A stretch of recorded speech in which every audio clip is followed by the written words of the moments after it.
Today we have a story about a woman whose quiet courage became a weapon against cruelty. A story pulled from the forgotten archives of a town that tried to bury its shame. This is the account of Grace Hartwell, written in her own hand in the year 1898, discovered sealed behind the false wall of what was once the Pemberton estate. If you enjoyed this story, consider subscribing and becoming part of our community. Where are you watching from? Let us know in the comments. We love hearing from our amazing viewers all around the world. From the private chronicle of Grace Hartwell, begun April the 12th, 1898, my name is Grace Hartwell. I am 26 years of age. I write this account while my memory remains clear and my hands do not yet tremble at the recollection. What follows is truth, though I expect few will believe it. Truth has a way of seeming impossible when spoken by women such as myself. I came to Ashford County in the spring of 1897. My mother had passed that winter, and there was nothing left for me in Virginia but memories and an empty house I could not afford to keep. Mrs. Violet Kemp, a church woman from town, wrote to tell me of a position at the Pemberton mill, a textile factory that employed near 200 souls. The pay was fair, she said. The work was steady. Mr. Edmund Pemberton was a respected man, a deacon, a pillar of the community. I should have questioned why the position remained unfilled. The town of Ashford was small and tidy, arranged around a white church with a tall steeple that could be seen from every street. The houses were painted and proper. The people nodded politely as I passed, though their eyes lingered a moment too long. I told myself it was only curiosity. Newcomers were always watched. Mrs. Kemp found me lodging at a boarding house run by a widow named Mrs. Clara Dunn. The room was clean but narrow, with a single window that overlooked the mill yard.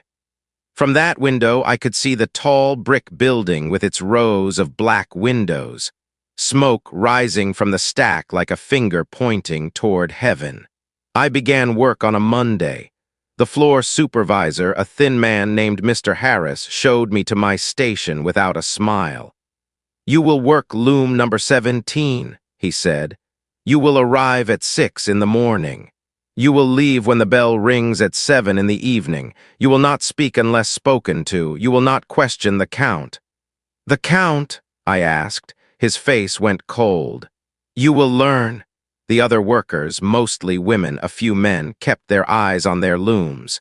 No one greeted me. No one met my gaze. The air smelled of cotton dust and oil, and the noise of the machines was a roar that made thinking difficult. At noon, Mr. Edmund Pemberton himself walked the floor. He was a tall man, perhaps 50 years of age, with silver hair and a dark suit that never seemed to gather dust no matter how thick it hung in the air. His face was handsome in a cold way, like something carved from marble. He moved between the looms slowly, his hands clasped behind his back, watching. When he reached my station, he stopped. "You are the new girl," he said. It was not a question. "Yes, sir, Grace Hartwell. You will do well here if you follow the rules, Grace." His voice was soft, almost kind. "The rules exist for a reason. They keep order. They keep us all safe." "Yes, sir." He smiled then, but it did not reach his eyes. "Good, I do not tolerate disorder." He walked on, and I felt the weight of his gaze even after he had passed. One of the women at the next loom, a pale girl named Anna, glanced at me briefly. Her expression was not unkind, but there was something in it I could not name. Pity, perhaps, or warning. That evening, as I walked back to the boarding house, I noticed something strange. Every worker who left the mill did so in silence. No chatter, no laughter. They dispersed into the streets like ghosts, hurrying toward their homes as if pursued. I asked Mrs. Dunn about it over supper. "Folks here work hard," she said, not meeting my eyes. "They are tired. It seems more than tiredness." She set down her spoon with a sharp click. "Grace, you are new here. You will learn that some questions are better left unasked. That night I lay in my narrow bed and listened to the sounds of the house settling. Somewhere below, a floorboard creaked. Outside, the wind moved through the eaves with a sound like whispering. I thought of Mr. Pemberton's smile. I thought of the rules I did not yet understand, and I wondered what it was the other workers had learned to fear. The days fell into a rhythm as steady and unforgiving as the looms themselves. I woke before dawn. I walked to the mill in darkness. I worked until my fingers ached and my ears rang with the clatter of machinery. I returned to my room and slept dreamlessly, too exhausted for anything else. But I began to notice things. There was a ledger that Mr. Harris kept at his desk, a thick book bound in dark leather. Each evening, before the bell rang, he would walk the floor with this ledger, stopping at each loom to mark something in its pages. The workers watched him with expressions I had come to recognize, blank, careful, revealing nothing. When he reached my loom on the 5th day, he paused longer than usual. "Your count is short," he said. I looked at the bin beside my station, filled with finished cloth. "I do not understand, sir. I have worked steadily all day." "The ledger does not lie." He tapped the page with one thin finger. "You are 3 yards short of your required count." "But do you question the ledger, Grace?" The room had gone quiet. I could feel every eye upon me, though no one turned their head. "No, sir," I said softly. "Good. See that tomorrow you meet your count. Mr. Pemberton does not tolerate inefficiency." He moved on. The looms resumed their terrible noise. But Anna at the next station leaned slightly toward me and whispered so quietly I almost missed it. "Do not argue with the ledger, it is never wrong." That night I calculated the yards I had produced. I knew my count had been correct. I had been careful. But when I mentioned this to Mrs. Dunn, she paled. "You must have miscounted," she said quickly. "These things happen." "But, Grace," her voice dropped to a whisper, "please do not make trouble." I wanted to ask what trouble I could possibly make by defending my own work, but the fear in her eyes stopped me. The next day I worked faster. My fingers flew across the loom until they were raw. I counted and recounted. When Mr. Harris came with his ledger, I felt certain I had exceeded the required amount. He marked his page and frowned. "Short again, 2 yards this time." "Sir, I know I met the count. I counted 3 times." His eyes went flat. "Are you calling me a liar?" The machine seemed to grow louder. The air thickened. "No, sir. I only meant, you will stay an additional hour tonight to make up the difference, without additional pay, of course. Inefficiency is not rewarded here." My heart sank, but I nodded. "Yes, sir." Anna said nothing as Mr. Harris walked away, but when the bell finally rang and the other workers filed out, she lingered by the door. She glanced back at me once, her face troubled, then disappeared into the dusk. I worked alone in the echoing mill, the looms silent now except for mine. The sound of it seemed too loud in the emptiness, a mechanical heartbeat that filled the vast space. Shadows gathered in the corners where the lamplight did not reach. After an hour, I stopped and prepared to leave. As I walked toward the door, I passed Mr. Harris's desk. The ledger was there, lying open. I should not have looked. I know that now. But something drew my eye to the page, to the columns of names and numbers written in his precise hand. My name was there, Grace Hartwell, but the numbers beside it did not match what he had told me. According to his own ledger, my count had been correct all along. I stood frozen, staring at the impossible contradiction. Then I heard the footsteps behind me, slow, measured, deliberate. "Curiosity," said Mr. Pemberton's voice from the darkness, "is a dangerous quality in a worker." I turned. He stood 10 paces away, his face half-shadowed, his eyes reflecting the lamplight like coins. "I was just leaving, sir," I managed. "Of course you were." He smiled that cold smile. But now you have seen something you should not have seen. That complicates matters, Grace. I do not understand. No, he said softly. But you will. He walked past me to the ledger and closed it with a sound like a coffin lid falling shut. Go home, Grace, and remember, the ledger is never wrong, no matter what your eyes tell you.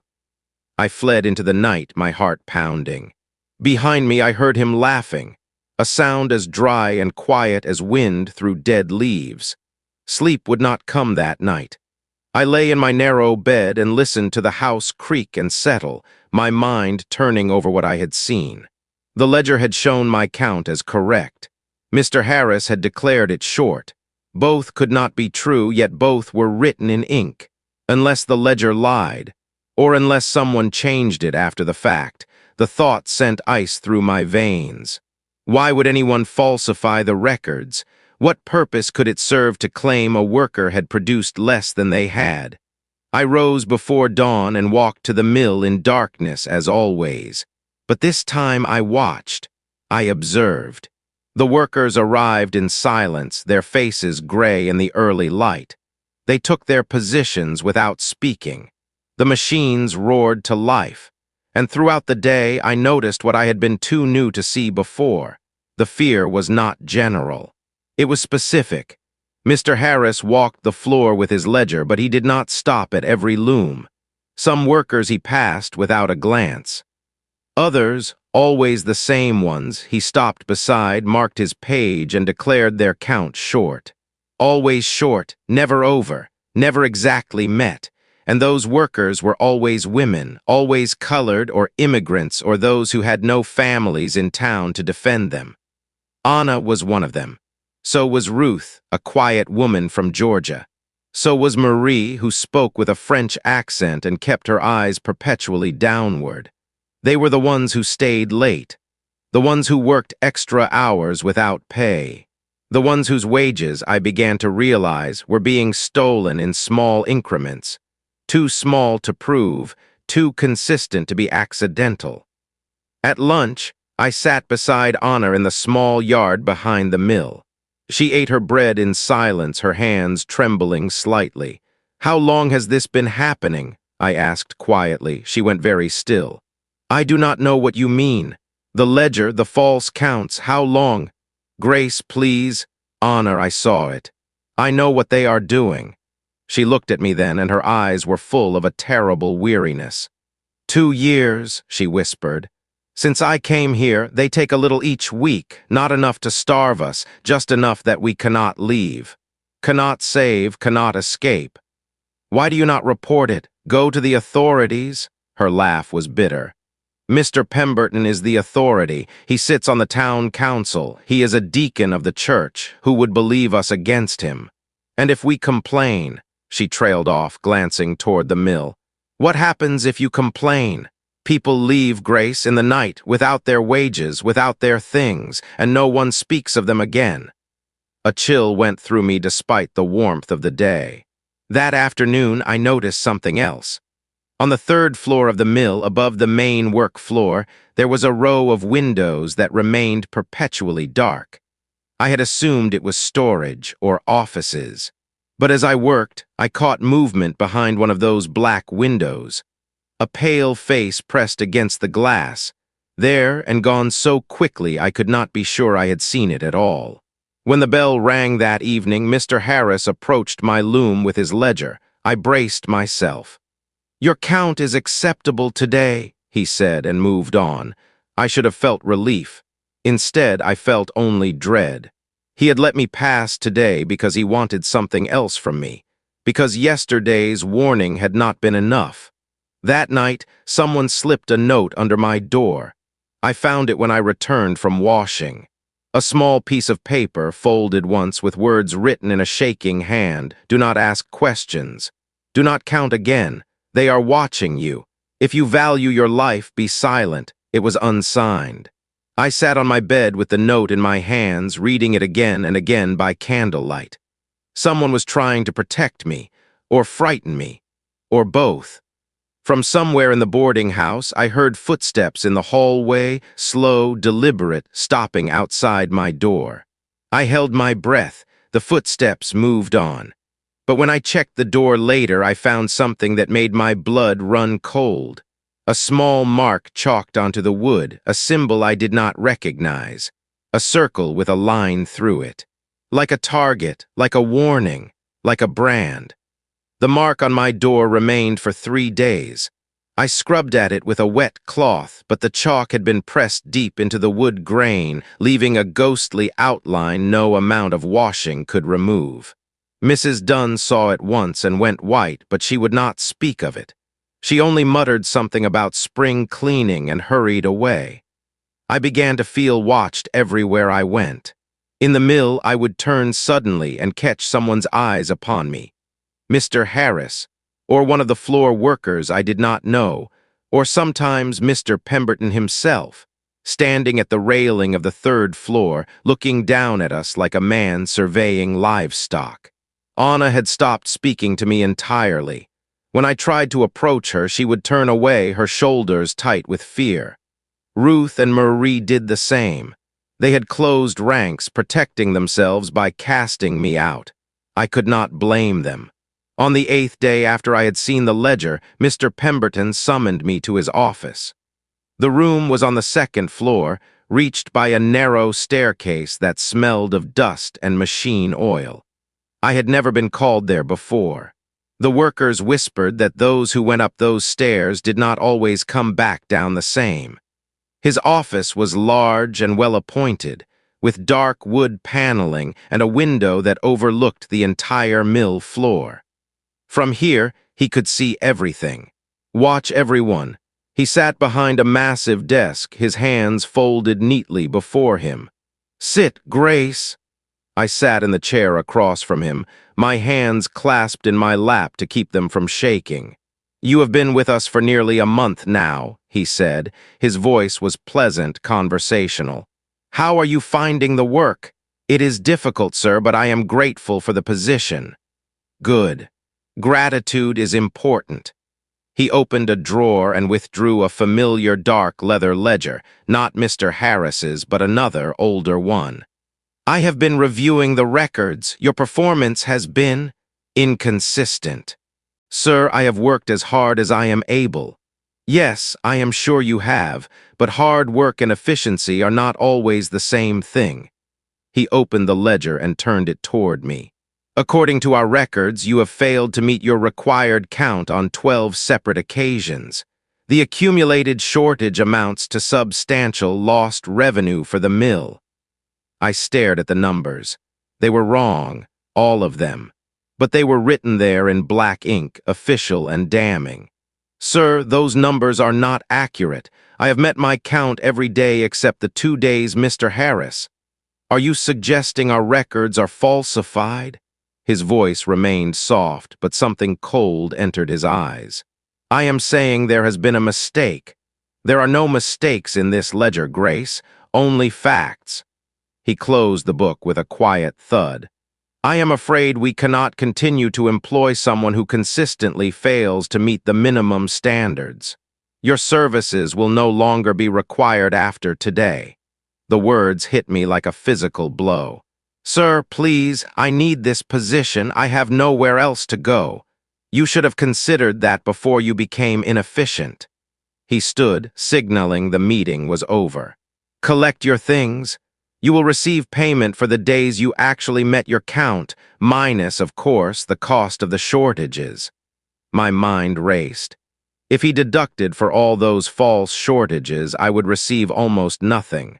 Not enough for train fare, not enough to pay Mrs. Dunn what I owed, not enough to survive. "This is not just," I said quietly. His expression did not change. "Justice, Grace, is whatever those in authority declare it to be. I would advise you to learn that lesson before you seek employment elsewhere."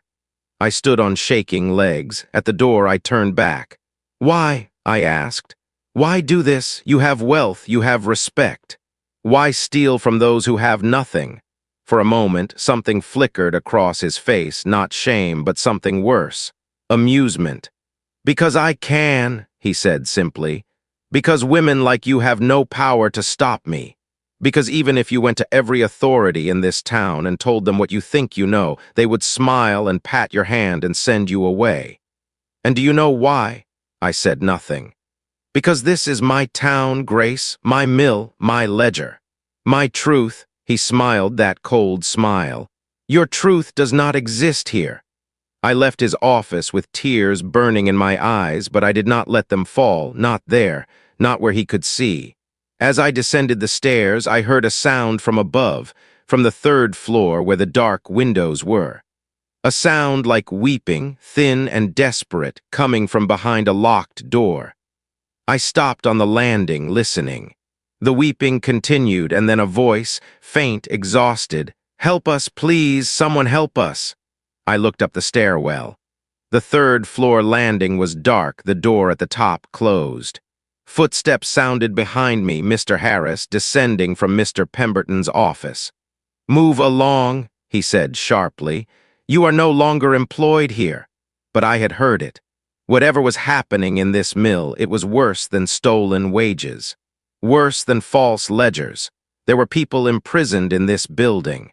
People who had disappeared, and no one was coming to help them. I did not leave the mill that day. I collected my things from my station, but instead of walking out the main doors, I slipped into the washroom and waited.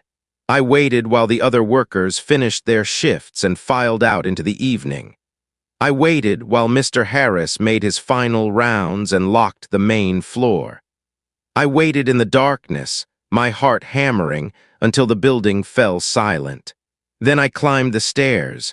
The door to the third floor was locked, but the lock was old and the wood around it soft with age. I had grown up in a house with doors that stuck, and I knew how to coax them open. It took patience and a hairpin from my pocket, but eventually the mechanism gave way with a soft click that sounded too loud in the emptiness. The door swung inward on rusted hinges. The third floor was nothing like the rest of the mill. The main floors were industrial, functional, filled with machinery and work. This floor was different. It had been divided into small rooms, cells, really, with barred windows and heavy doors. The air smelled of unwashed bodies and sickness and despair. And from behind those doors came sounds. Breathing, whimpering, the rustle of movement. "Hello," I whispered. A face appeared at one of the barred windows, a woman, thin and hollow-eyed, her hair matted and her skin gray. "Who are you? My name is Grace. I work here. I heard someone crying." "We all cry here." Her voice was hoarse from disuse. "Are you one of them? Did Pemberton send you?" "No, I swear it. I am trying to understand what is happening." She studied me for a long moment, then seemed to make a decision. "We are the ones who complained, who questioned the ledger, who tried to leave without permission. He cannot let that go unpunished. So he keeps us here, works us in the night when the mill is closed, takes our wages for our room and board. We are prisoners, miss, slaves in everything but name." Horror washed over me. "How many of you are there?" "7 now. There were 9 last month, but 2 of them." She trailed off, her eyes distant. "They took them away, we do not know where. How long have you been here?" "I have lost count of the days, months perhaps. Maybe longer." I heard footsteps below, someone was in the building. "I will come back," I whispered urgently. "I will get help, I promise." "No one will help us, we tried, no one believes. No one cares. I will make them believe." I fled back down the stairs, my mind reeling. I slipped out through a side door just as lamplight appeared in one of the main floor windows. Someone was making rounds, checking that all was secure. Checking on the prisoners. I ran through the dark streets to Mrs. Dunn's boarding house. She was awake, sitting in her parlor with a lamp burning low. When she saw my face, she stood quickly. "What have you done?" she asked, her voice trembling. "I need your help. There are women imprisoned on the 3rd floor of the mill. We must go to the sheriff, to the church, to someone." She went pale. "Grace, no, you do not understand." "I understand perfectly. Mr. Pemberton is holding people against their will, working them without pay. This is slavery, Mrs. Dunn. It must be stopped." The sheriff will not listen. The pastor will not listen. They are all in his pocket, Grace. All of them, she gripped my arms. If you speak of this, you will disappear just like the others. Please, please, just take what little money I can give you and leave this town tonight. I cannot leave them there. Then you will die trying to save them. Her words hung in the air between us. But I had made my choice. I thought of those hollow eyes, those desperate voices. If I did nothing, who would? That night I wrote everything down, every detail, every name I knew, every false entry in the ledger. I wrote of the locked rooms and the voices behind the doors. I wrote it all in my clearest hand, and I sealed it in an envelope. The next morning I went to the newspaper office. The editor was a man named Thomas Reed, middle-aged and skeptical, with ink-stained fingers and tired eyes. He listened to my story with increasing disbelief. "These are serious accusations," he said when I finished, "against one of the most respected men in this county. I know what I saw. I can take you there, show you the rooms." "Miss Hartwell, I would need more than your word. I would need evidence, documentation, witnesses willing to speak on record. The ledger is evidence. The prisoners themselves are witnesses." He sighed heavily. "Let me make inquiries discreetly. If there is truth to what you say, we will expose it, but I must be certain. A false accusation would destroy this paper and you." I left the newspaper office with a fragile hope. Mr. Reed had not dismissed me entirely. He had not sent me away. But as I walked back toward the boarding house, I saw Mr. Pemberton standing across the street watching me. He tipped his hat, his face expressionless. He knew where I had gone. He knew what I had done. And that night when I returned to my room, I found another mark on my door. Not chalk this time, but something carved deep into the wood. A single word. Liar. Mr. Reed published his first article 3 days later. It was cautious, careful, phrased as questions rather than accusations. Concerns raised about labor practices at Pemberton Mill, and former employee alleges irregularities in worker treatment. It was not the expose I had hoped for, but it was something. It was a crack in the wall of silence. The town's response was swift and divided. Some dismissed it as the ravings of a disgruntled worker. Others began to whisper, to wonder, to remember other workers who had vanished without explanation over the years. The church ladies stopped speaking to me in the street. Shopkeepers turned cold. But there were others, quiet people, working people, who caught my eye and nodded, who slipped me notes of encouragement, who told me they believed me, though they could not say so publicly. And then, on the 5th day after the article appeared, something extraordinary happened. A woman came to Mrs. Dunn's boarding house asking for me. Her name was Evelyn Porter, and she had worked at the mill 4 years prior. "I read what you said in the paper," she told me, her hands twisting her shawl. "About the ledger, about the false counts. It happened to me too. I tried to complain, and she paused, swallowing hard. "They locked me in one of those rooms for 2 weeks, told everyone I had left town. When they finally let me go, they said if I ever spoke of it, I would disappear for good." "Would you tell this to Mr. Reed?" "To the authorities." She was quiet for a long moment, then she nodded. "I have been silent for 4 years. I am tired of being silent." Within a week, 3 more women had come forward, each with the same story. False counts, stolen wages, imprisonment threats. The pattern was undeniable. Mr. Reed wrote a second article, this time with named sources. The tone had changed. He was no longer asking questions, he was making accusations. The pressure on Mr. Pemberton began to mount. The county sheriff, though reluctant, was forced to investigate. A town meeting was called. People began to demand answers. But Pemberton was not a man who surrendered easily. 2 days before the town meeting, Mr. Reed's printing press was destroyed in a fire. No one was harmed, but the message was clear. Publish more and worse will follow. And the night before the meeting, I woke to find my room filled with smoke. Someone had set fire to the boarding house. I escaped through my window, climbing down the trellis in my nightdress while flames consumed the upper floor. Mrs. Dunn and the other boarders made it out as well, coughing and terrified, watching everything burn. The fire brigade came. The sheriff came. And in the crowd of onlookers, I saw Mr. Pemberton standing perfectly still, his face illuminated by the flames, watching me with those cold, dead eyes. He wanted me to know he had done this, and he would do worse, but he had miscalculated. The burning of the boarding house did not frighten the town into silence. It enraged them. Mrs. Dunn, who had been too afraid to speak before, stood in the street that night and declared in a shaking voice that she had seen Mr. Pemberton's overseer near the building just before the fire started. Other witnesses came forward. A shopkeeper who had seen the same overseer purchasing lamp oil in unusual quantities. A boy who had watched him skulking near the boarding house at dusk. The tide was turning, and I realized something in that moment, standing in the street in my nightdress, watching my few possessions burn. I was no longer afraid.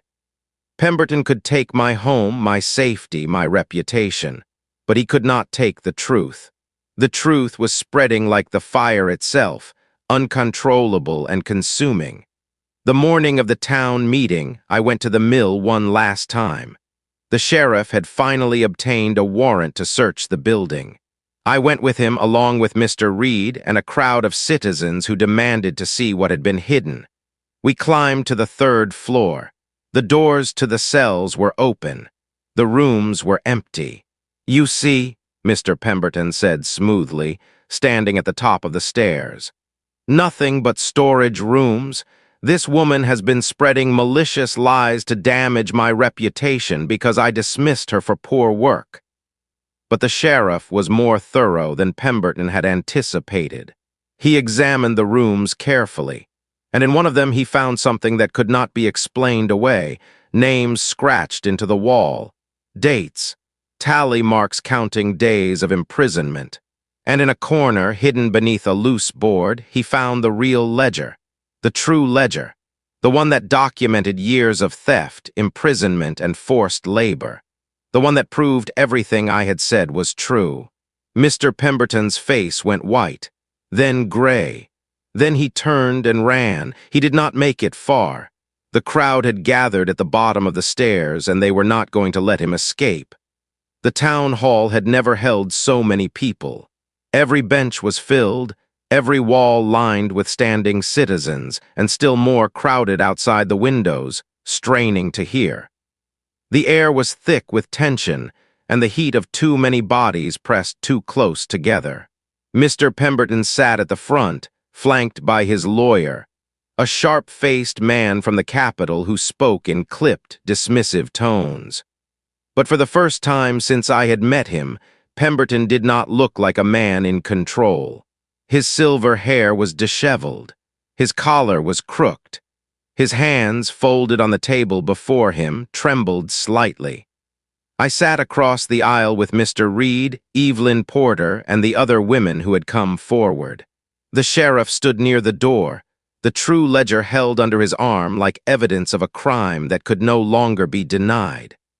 The mayor, a gray-haired man named Mr. Whitmore, called the meeting to order with 3 sharp strikes of his gavel. "We are here," he began, "to address allegations of severe misconduct at the Pemberton mill, allegations of wage theft, false imprisonment, and arson." He looked at Pemberton with an expression that was difficult to read, disappointment, perhaps, or disgust, carefully masked as official neutrality. "Mr. Pemberton, you have been a respected member of this community for 20 years. These accusations are grave. What do you say to them?" Pemberton stood slowly. When he spoke, his voice was calm, measured, the voice of a reasonable man being wronged by hysteria. "Mayor Whitmore, members of the council, citizens of Ashford, I stand before you falsely accused by a woman I dismissed for incompetence." Miss Hartwell arrived at my mill with good recommendations, but she proved unable to meet even the most basic standards of work.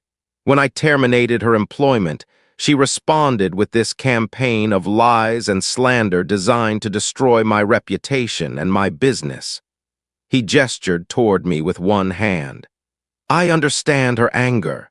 I understand her desperation, but I cannot allow her bitterness to poison this community with falsehoods. Murmurs rippled through the crowd, some sympathetic to him, others skeptical. I stood before he could sit down. "Mr. Mayor, may I speak?" Whitmore hesitated, then nodded. "You may." I faced the crowd, my heart pounding but my voice steady. "I did not come here seeking vengeance. I came seeking truth. Mr. Pemberton claims I was dismissed for poor work, but I met my required count every single day. He claims I am lying about the ledger, but the sheriff found the true ledger hidden in the mill, a ledger that documents years of systematic theft from workers who had no power to defend themselves." I turned to Pemberton. "You called me incompetent, you called me a liar, but you cannot call me wrong. The evidence is there. The witnesses are here, and the women you imprisoned, where are they now, Mr. Pemberton? Where did you hide them when you learned the sheriff was coming?" His lawyer stood quickly. "My client is not required to respond to these theatrical accusations." "But I will respond," Pemberton said, his voice rising. He was losing his composure now, the mask beginning to slip. "Those rooms were used for storage. Any markings on the walls were left by workers who sheltered there during storms. The ledger is a private business document, and any discrepancies are clerical errors, nothing more." "Clerical errors?" Mr. Reed stood, holding up a sheaf of papers. "I have documented testimony from 7 women, all former employees of your mill, all of whom tell the same story: false counts, stolen wages, threats, and imprisonment. Are they all lying, Mr. Pemberton? Are they all bitter? Or is it possible that you have been using your position and power to exploit the most vulnerable workers in this town for years?" The crowd's murmur grew louder, angrier. Pemberton's lawyer tried to object, but Evelyn Porter stood before he could speak. "He locked me in that room for 14 days, she said, her voice shaking but clear. "He told me if I spoke of it, I would be found in the river. I believed him. I stayed silent for 4 years. But I will not be silent anymore." One by one, the other women stood. Each told their story. Each corroborated what I had said. And as they spoke, I watched Pemberton's face change. The calm evaporated. The reason fell away. What remained was rage, cold, pure, and terrible. "You think you have won?" he said suddenly, his voice cutting through the testimonies. "You think your words matter? You are nothing. You are enough." The sheriff's voice was quiet but hard. He stepped forward and placed the ledger on the table in front of the mayor. "This document contains records of payments made to workers that do not match the amounts those workers actually received. It contains notes about disciplinary actions that include imprisonment.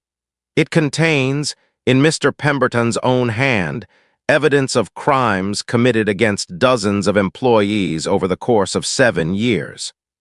He looked at Pemberton. "You are under arrest for fraud, false imprisonment, arson, and conspiracy to commit violence." The room erupted. Some shouted in approval, others in disbelief. Pemberton's lawyer began arguing about jurisdiction and improper procedure, but his voice was drowned in the chaos. And Pemberton himself stood frozen, his face a mask of fury and disbelief, staring at me as if he could not comprehend how this had happened. How I, a woman with no power, no position, no voice that should have mattered, had brought him to this moment. "You will regret this," he said to me so quietly that only I could hear. "Whatever happens to me, you will pay for this." But I met his gaze without flinching. "I already have," I said, "and I would do it again." They led him away in chains. As he passed through the crowd, people who had once nodded respectfully to him now turned their backs. The man who had ruled this town through fear and manipulation was finally, at last, being held accountable. But as I watched him go, I felt no triumph, only exhaustion, only the bone-deep weariness of a fight that had cost me everything I owned and nearly my life. The mayor adjourned the meeting. The crowd dispersed slowly, people stopping to shake my hand, to thank me, to tell me I was brave. I did not feel brave. I felt hollow. The trial lasted 3 weeks. Mr. Pemberton's lawyer brought in witnesses who spoke of his generosity, his charitable works, his contributions to the church. But the ledger was damning. The testimony of the women was damning. And when the sheriff finally located 2 of the missing workers, found living in fear 2 towns over, paid to stay silent, their statements sealed his fate. Edmund Pemberton was sentenced to 15 years in the state penitentiary for fraud, false imprisonment, and conspiracy. His mill was seized by the county and sold. The proceeds were distributed among his victims, though no amount of money could restore what had been taken from them. I received $83, the wages stolen from me, plus a small settlement. It was more money than I had ever held at one time, and yet it felt like nothing at all. The town changed after that, slowly, painfully. Mr. Harris and 2 other overseers were dismissed and charged as accomplices. New labor laws were proposed. The town council, shamed by their blindness, began requiring inspections of all factories and mills. But change, I learned, is not the same as justice. Justice is clean and final. Change is messy and incomplete, full of compromises and half-measures and the stubborn resistance of those who benefited from the old ways. Some people still believed Pemberton was innocent. Some blamed me for destroying a pillar of the community. I received letters calling me a liar, a troublemaker, a woman who did not know her place. I burned them all. Mrs. Dunn reopened her boarding house in a new building. She offered me a room at no cost, but I declined. I could not stay in Ashford. Too many ghosts walked those streets. Too many memories pressed in from every corner. I left in the spring of 1899, 1 year after I had arrived. Evelyn Porter came to see me off at the train station. We did not speak much. There was little left to say.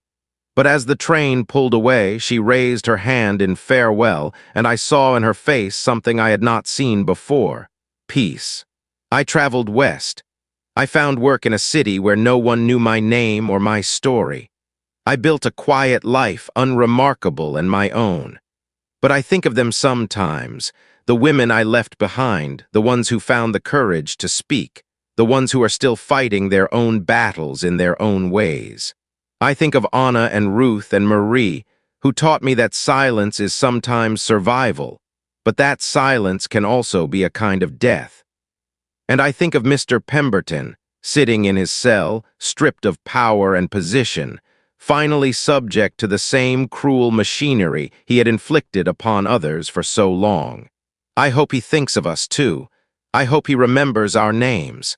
I write this account now, many years later, with hands that have grown weathered with age and work. I do not know who will read it, or if anyone will. But I needed to set it down, to give testimony to what happened in that small mill in that small town, where the powerful tried to crush the powerless and learned, in the end, that even the smallest voice can shatter silence if it refuses to be still. My name is Grace Hartwell. I was 26 years old when I stood against Edmund Pemberton. I had no wealth, no power, no protectors, but I had the truth. And sometimes, in a world built on lies, the truth is enough. If you have read this far, if you have followed this chronicle to its end, then you have become a witness too. Remember these names. Remember these women. Remember that cruelty unchallenged becomes the order of things, and that justice delayed is not justice at all. We are watching history now, in every workplace where the powerful exploit the powerless, in every ledger that is falsified, in every voice that is silenced by fear. This is not just my story. It is our story, and it is not yet finished. Chronicle concluded, November 1899, discovered and preserved for posterity. Thank you for experiencing this journey with us. If this story moved you, share your thoughts below. Where are you watching from? What injustices in your own community need voices like Grace's? Let us know in the comments. We love hearing from our amazing viewers all around the world.